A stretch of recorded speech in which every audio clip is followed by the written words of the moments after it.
hope you all are fine. I welcome you all to Sri GM Londa Primary School and our e-learning session.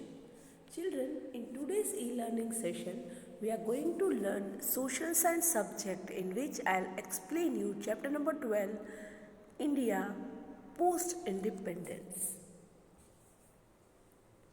Children, first topic in our textbook in this chapter is resolution of the Muslim League.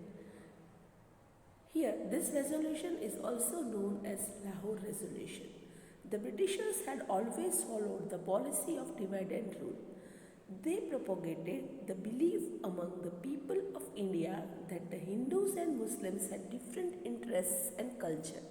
Many Muslim leaders were convinced that the Muslim will not be safe and the socio-political and cultural interests of the Muslims will not be taken care of the independent India. To safeguard the interests of the Muslim community and to ensure the development of both communities, it was necessary to create a separate country, for example, Pakistan. In the Lahore session of 1940, the Muslim League passed the resolution that Pakistan would be formed in area having a majority of the Muslim population. Henceforth, demand for Pakistan became the main goal of the Muslim League. Lord Mountbatten Plan. The British had to declare India independent notwithstanding the intensity of the freedom movements. Viceroy Lord Mountbatten arrived in India in March 1947. He was of the opinion that the partition was an inevitable condition of the independence of India, otherwise the entire country will face communal riots and many people would suffer due to it. Many wise visionary leaders who knew the reality unwillingly accepted the proposal of the formation of Pakistan. The discussions and negotiations continued for 3 months over a series of meetings. Consequently, Mountbatten Plan or the Mountbatten proposed the plan of the partition of India, which is known as the Mountbatten Plan. Children, according to the Mountbatten Plan or Indian Independent Act, the clauses are 6 Hindus and Muslims in Punjab and Bengal legislative assemblies would meet and vote for partition. If a simple majority of either group wanted partition, then these provinces would be divided. Sindh was to take its own decision. The fate of North-East Frontier Province and Sylhet district of Assam was to be decided by a referendum.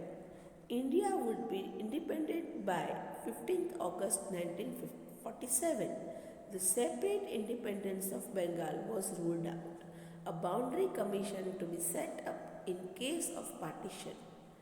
The princely states could join any one of the unions, and if they were not willing to join any of the unions, then they were free to remain independent.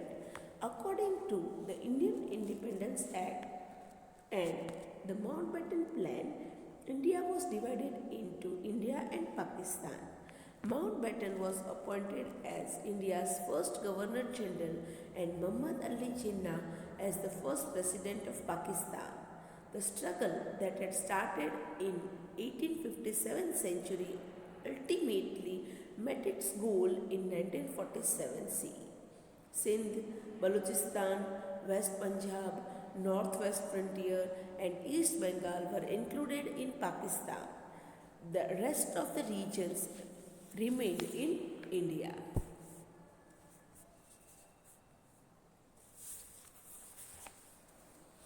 A wave of happiness and celebration swept the nation. We had become free from shackles of slavery. Innumerable revolutionaries and freedom fighters had sacrificed their lives. Many known and unknown people had contributed in a small or big way, even beyond their capacity in the freedom struggle to make us independent. Jawaharlal Nehru became the first Prime Minister of independent India and he unfurled the tricolour flag of our country at the Red Fort in Delhi by replacing the Union Jack of England. The nation was rejoicing in the glory of independence. They appealed to the patriotism of the kings and with their excellent diplomatic skills, they successfully merged 559 states with the Indian Union. The first princely state to accept the merger was the King of Bhavnagar, Maharaja Krishna Kumar Sejji, and only three states were reluctant to cooperate, and they were Junagadh, Hyderabad, and Kashmir. The people of Junagadh were keen to join India and they launched protests for the same against the Nawab of Junagadh. Ratubai Adani, along with other people, established Arzi Hukumat. Sardar Vallabhbhai Patel conducted a referendum and declared Junagadh as a part of the Indian Union as per the will of its people. Military action was taken against the Nizam of Hyderabad and it was also merged in the Indian Union. Pakistan attacked Kashmir in 1948 century and the King of Kashmir, Maharaja Hari Singh, officially joined the Indian Union. Geographically and strategically, it was very important that these states joined the Indian Union. The kings of princely states wanted to give a responsible government to their people. It was assured that the government of India would prove to be a responsible government to the people. The second reason to agree to the merger was that people become aware of their rights and as a result of proper education. Every individual was able to understand the meaning of independence. Each one wanted to be free and developed. Thus, the kings and their people anticipated desired development after being a part of the Indian Union.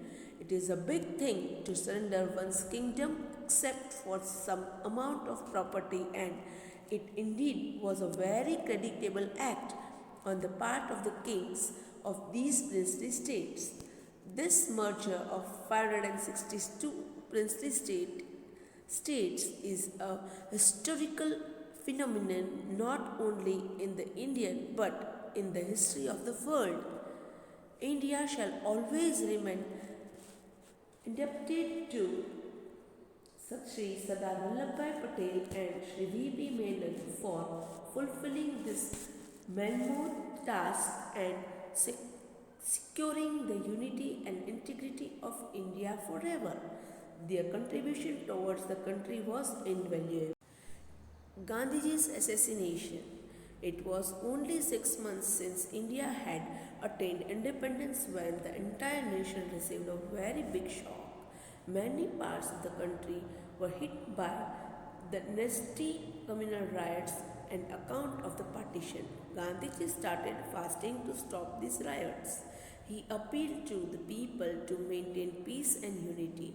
During this fasting in Birla House, while Gandhiji was going for his evening prayer on 30th January 1948, Nathuram Godse shot him dead. The entire nation went into deep grief and shock as they heard this sad news on radio announced by Jawaharlal Nehru. Gandhiji believed in unity among all classes and communities of people, and for this he sacrificed his whole life.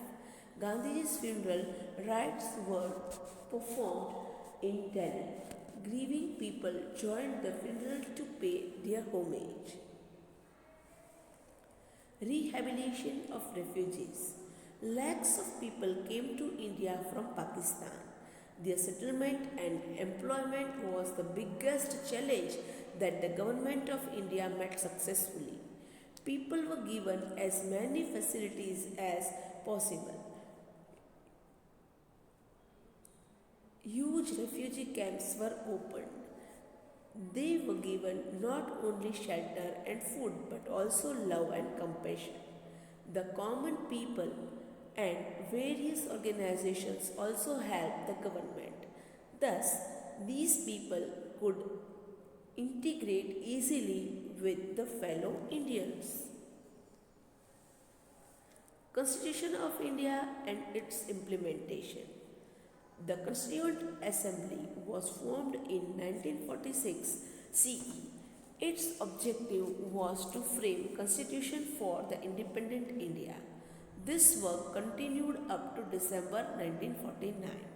Each point, each clause was extensively discussed and debated. The Assembly met for 11 sessions along with 166 days of meetings. Various committees and subcommittees did the work of correcting and mending details of the Constitution. 300 Indians participated in this process. Though the meetings related to the drafting of the Constitution held in Delhi, but the members came from all over the nation. Dr. Baba Sahib Ambedkar was appointed as the chairman of the drafting committee, and Dr. Rajendra Prasad was appointed as the president of the Constituent Assembly. The constitution was prepared and passed by the Constituent Assembly. It was implemented on 26th January 1950. This was the day when actual powers were wielded to the people. Thus, 26th January is celebrated as the Republic Day, whereas 15th August is celebrated as the Independence Day. These 2 days are renowned as our national festivals. British Governor General Mountbatten retired and returned to England after him. C. Rajagopalachari became the Governor General. He was the last Governor General of India after the Constitution was enforced. Dr. Rajendra Prasad became the first President of our country. Children, here we have completed our chapter number 11. I hope you understood the concept. Thank you. Have a nice day.